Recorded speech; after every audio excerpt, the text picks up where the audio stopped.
olha que interessante, né? Aconteceu o rompimento. Porque muitas vezes os movimentos que acontecem no mercado, eles não são de forma orgânica, mas sim resultado de um algoritmo. A XRP, quando ela sobe muito rápido, muitas vezes ela cai muito rápido também e continua essa queda muito tempo até fazer esse movimento novamente. Por isso que é importante você não focar só em uma moeda para sempre. Foque no mercado. O mercado inteiro tem várias oportunidades muito boas.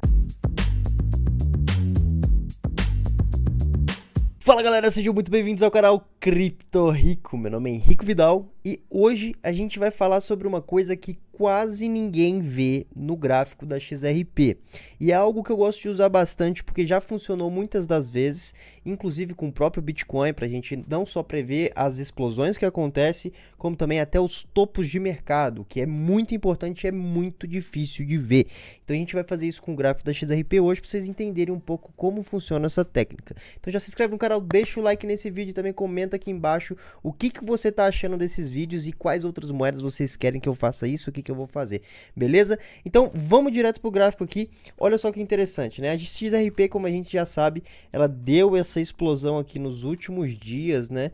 Aqui desde o dia 6 de novembro até aqui o dia 17 de novembro, né? Que basicamente poucos dias atrás foi 152% de subida, né, nessa explosão aqui. Agora a gente deu uma parada aqui, né, a gente deu aqui basicamente fazendo uma bandeira de alta, né, pequena, mas é no gráfico diário, tá? E isso daqui é muito interessante. Por quê? Porque muitas das vezes a XRP ela não consegue sustentar a sua subida, como foi aqui, por exemplo, né, que foi basicamente um rompimento falso. A gente teve o rompimento e já voltou muito rápido aqui, próximo até inclusive do meio da vela inteira. A gente fez uma retração e voltou a cair. E várias outras vezes foi a mesma coisa, né? Aqui a gente fez um rompimento, mas muito baixo, muito simples, não foi um rompimento de fato, onde a gente continuou andando de lado, depois voltou até o fundo do canal.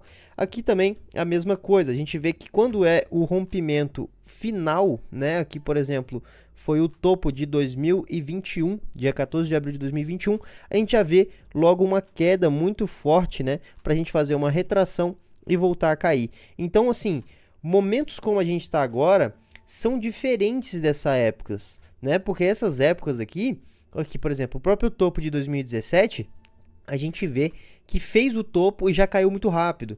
Então, é muito difícil que a XRP, quando sobe dessa forma, se mantenha lá em cima, porque ela tem essa característica, né? Basicamente, a XRP, quando ela sobe muito rápido, muitas vezes ela cai muito rápido também e continua essa queda muito tempo até fazer esse movimento novamente, né?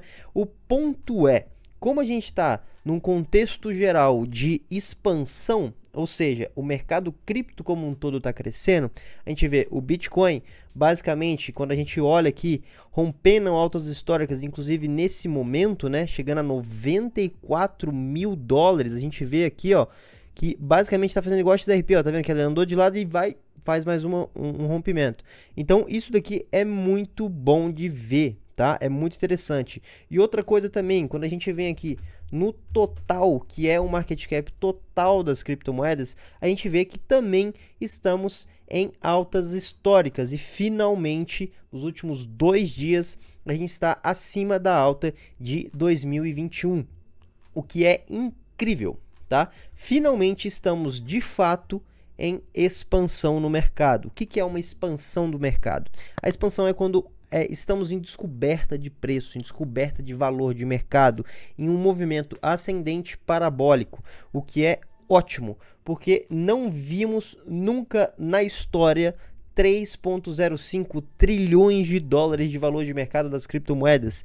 E isso daqui é basicamente a rotação dos lucros do mercado tradicional. Então acontece a alta no mercado tradicional, vai para as empresas menores, que é basicamente o Russell 2000, aqui esse gráfico, né? A gente vê que ele deu um pump muito forte e aí teve uma retração de retirada de lucros e muitas vezes essa retirada de lucros é exatamente o que leva o dinheiro para o Bitcoin. E do Bitcoin começa a andar de lado um pouquinho também e várias outras altcoins começam a subir, como por exemplo a própria XRP fez aqui nessa subida. Então é muito interessante a gente ver esse momento acontecendo agora. Porém, poucas pessoas usam uma técnica que eu gosto de usar bastante, que é bem aqui, ó, chama basicamente Bars Pattern, que é o que? Padrões de barra. Quando a gente pega essa ferramenta e faz, por exemplo, aqui, ó, a gente consegue pegar os padrões de barra desse gráfico, o que é muito interessante. Por que que eu gosto de usar isso? Porque no mercado cripto e qualquer outro mercado financeiro, mas principalmente no mercado cripto, muitos robôs são usados, tá? O que que eu quero dizer com robôs? Basicamente são algoritmos de trading, e esses algoritmos de trading muitas vezes são usados por market makers. O que são os market makers? São os criadores de mercado, são os grandes, são quem realmente movimenta o mercado. Os market makers basicamente são as baleias, como a gente chama, né? E quem que são essas baleias? Fundos de investimento, corretoras, pessoas que de fato têm muito dinheiro e N pessoas que realmente podem movimentar o mercado. A própria Ripple, por exemplo, é o market maker da própria XRP, porque ela que distribui os tokens, por exemplo, e isso que faz com que aconteça uma inflação, isso que acontece os movimentos ali. Aí tem muita gente que fala, ela fica despejando tokens no mercado. Ela poderia despejar muito mais do que ela despeja, porque basicamente ela libera muito mais tokens do que ela coloca no mercado. Então esse é o papel do market maker, é basicamente você controlar o fluxo de uma moeda, seja de emissão dessa moeda, né, o mint, ou até mesmo essa distribuição de moedas pré-mintadas, que é basicamente a XRP. A XRP já foi minerado todas as moedas e essas moedas estão no escrow, que a gente chama lá na Ripple. E a Ripple vai soltando esses tokens lentamente, tá? De acordo com o que o mercado está demandando, basicamente. E ela não vai soltar tudo de uma vez, senão basicamente dilui todo o mercado e o mercado despenca. Então o que acontece? Os market makers usam robôs muitas vezes para fazer esse tipo de coisa, inclusive compras e vendas. Então isso é muito importante a gente saber. Por quê? Porque muitas vezes os movimentos que acontecem no mercado, eles não são de forma orgânica, mas sim resultado de um algoritmo. E esse algoritmo basicamente consegue ser repetido, o que é muito interessante, porque dessa forma a gente consegue usar padrões de barra para saber um possível movimento. Não exatamente o movimento, mas um possível movimento, né? E basicamente a gente viu isso com o próprio Bitcoin. Se eu pegar aqui o padrão de barra de 2013 até 2017 no próprio Bitcoin e levar isso daqui para o ciclo de agora, por mais que não tenha sido exatamente o movimento que a gente viu, a gente vê algo muito interessante, que é o quê? A gente vê que o topo do Bitcoin, primeiramente, a gente tem que entender que foi antes desse topo de fato. Por quê?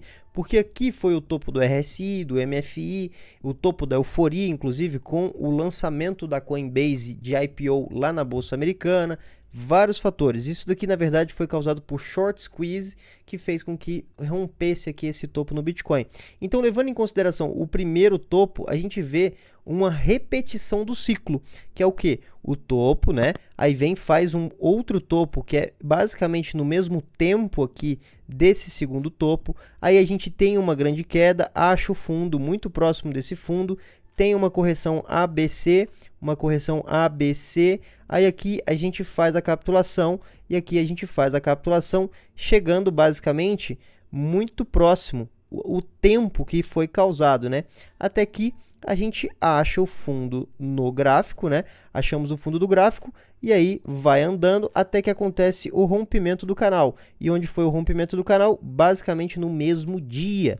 E aí a gente anda de lado, no outro ciclo e aí tem um rompimento. O rompimento vai igual. Aqui ele diverge um pouco, né? Que o Bitcoin continuou subindo e ele fez uma coisa que ele nunca tinha feito na vida, que foi romper a alta histórica aqui, né? Inclusive antes do próprio halving, por isso que a gente fala que o halving não serve para nada. Realmente não faz diferença o halving, tá? E aí veio aqui, andou de lado e teve o rompimento. Até que, olha que interessante, O dia em que aconteceu aqui a queda do dia 5 de abril foi o mesmo dia que aconteceu a queda antes do rompimento para a alta histórica lá em 2016 para 2017. E foi exatamente o que aconteceu. Aconteceu a queda, a gente andou um pouco mais de lado, divergiu um pouco, só que depois a gente rompeu a alta histórica e estamos aqui em cima. Segundo esse outro gráfico que a gente está vendo aqui, a gente não pode também medir certinho por causa dessas discrepâncias de, basicamente, o próprio price action, né, como ele reagiu. Mas se a gente for ajustar aqui, ó, a gente vê que foi basicamente a mesma coisa. Se a gente levar em consideração que esse topo foi esse topo da alta histórica de 69 mil no Bitcoin, a gente vê uma queda muito parecida, um bear market muito parecido para a gente chegar até esses níveis, né? Mas se a gente for levar em consideração aqui o topo em si e essa confluência aqui, junto com essa, o Bitcoin iria até 170 mil dólares aqui, segundo esse gráfico. Não é o que eu estou achando que vai.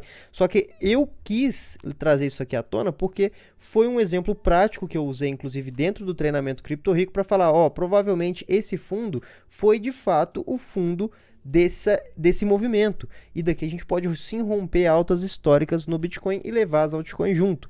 E junto com todo o resto da análise, né? Não foi só isso. Você não pode usar só isso daqui para deduzir algo desse tipo, mas é algo que ajuda, tá?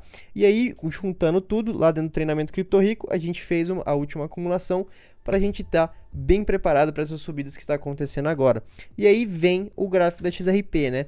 Aqui no gráfico da XRP, olhando esse último padrão que aconteceu, a gente pode usar como referência esse padrão que aconteceu aqui, desde dezembro de 2014 até início de 2017, antes do rompimento, né? E acontece o rompimento como um todo, né? Aí tem a lateralização e a última expansão aqui para chegar até os seus 3 dólares e 40. Né? E 30 e pouco, na verdade. Então, o que acontece? Usando esse padrão de barra aqui, a gente vem aqui e copia tudo isso daqui, ó, tá vendo? Que saiu ele certinho aqui. E aí, a gente ajusta todo esse padrão de barra para caber aqui nesse último padrão aqui que aconteceu. Olha o que a gente enxerga. Primeiro que, claro que não é o mesmo tamanho, tá? Mas a gente vê os movimentos, eles são muito parecidos com o topo, né? Uma subida muito rápida aqui na decisão da juíza Torres de que a XRP não era um valor mobiliário. E aí tem essa subida muito rápida, um topo onde ele volta até o fundo, que foi o que aconteceu. Ele voltou até seus fundos, aqui ele teve uma leve recuperação, onde no padrão também teve uma leve recuperação, ó, tá vendo? E depois ele volta a fazer os fundos aqui, ó, volta a fazer os fundos, depois ele recupera de novo, ele cai um pouco mais, ele cai um pouco mais, ele recupera de novo, e aí tem a última queda para que a gente faça o rompimento. E quando a gente junta aqui, olha que interessante, né? Aconteceu o rompimento. E nesse rompimento é como se a gente estivesse trabalhando nessa correção, né? Onde a própria XRP faria uma correção como essa, tá?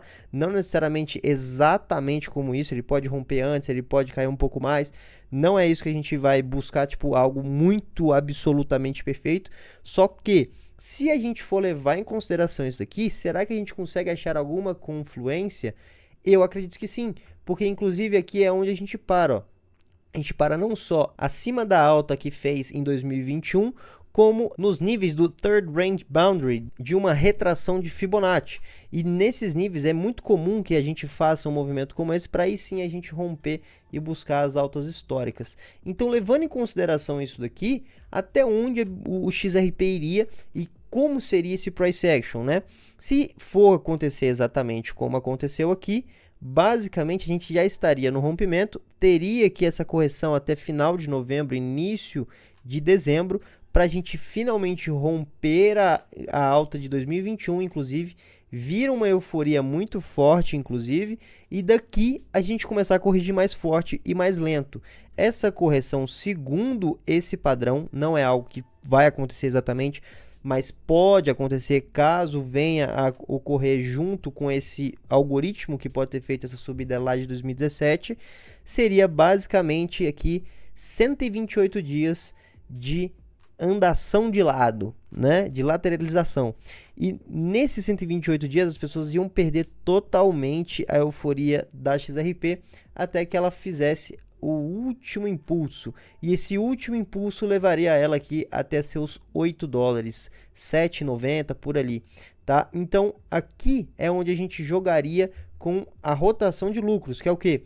Eu acumulei durante todo o bear market, explodiu, realizo os meus lucros aqui logo depois que romper essa alta daqui, e aí eu espero, porque aí outras moedas vão estar subindo também, outras moedas vão estar reagindo, e aí esses lucros seriam rodados para aquelas outras, até que elas explodam de novo, explodiram enquanto a XRP anda de lado, eu tiro o lucro daquelas e volto para a XRP nesses 128 dias, para esse último impulso, que basicamente levaria, se eu fizer um preço médio legal aqui, eu faria mais 246% no lucro do lucro já. Então eu consigo alavancar muito mais esses rendimentos. Por isso que é importante você não focar só em uma moeda para sempre. Foque no mercado. O mercado inteiro tem várias oportunidades muito boas. A gente vê aí a Cardano explodindo, a gente vê a XLM explodindo, a gente vê a própria HBAR explodindo. Eu fiz vídeos sobre elas aí também. Então assim, é muito interessante ver como o mercado funciona como um todo e saber jogar esse mercado para que a gente faça cada vez mais dinheiro. Então, dessa forma, a XRP chegaria em um topo muito próximo, inclusive, da data de hoje, né? Ali até o final do ano, um topo local, até que ele corrija para aí sim fazer o último impulso. E nesse último impulso seria onde eu estaria tirando todo o meu dinheiro. E aqui, segundo esse padrão, seria mais ou menos início de maio de 2025, o que é muito próximo do fim de fato do processo como um todo, porque a SEC apelou a decisão lá da juíza, né? Então, isso daqui pode acontecer, tá? E seria muito interessante se acontecesse algum padrão como esse até essa subida. Então, espero que você tenha gostado desse vídeo, espero que você tenha achado interessante essa forma, vai brincar um pouco com isso, abre os gráficos, começa a pegar vários padrões e ver como é que funciona, beleza? Que eu acho que você vai fazer bom proveito disso. Se você gostou, deixa o like, comenta aqui embaixo e também compartilha esse vídeo com todos os seus amigos que têm criptomoedas para receber as melhores informações sobre o mundo cripto no melhor canal do mundo. Então é isso aí, galera, tamo juntos demais e até a próxima.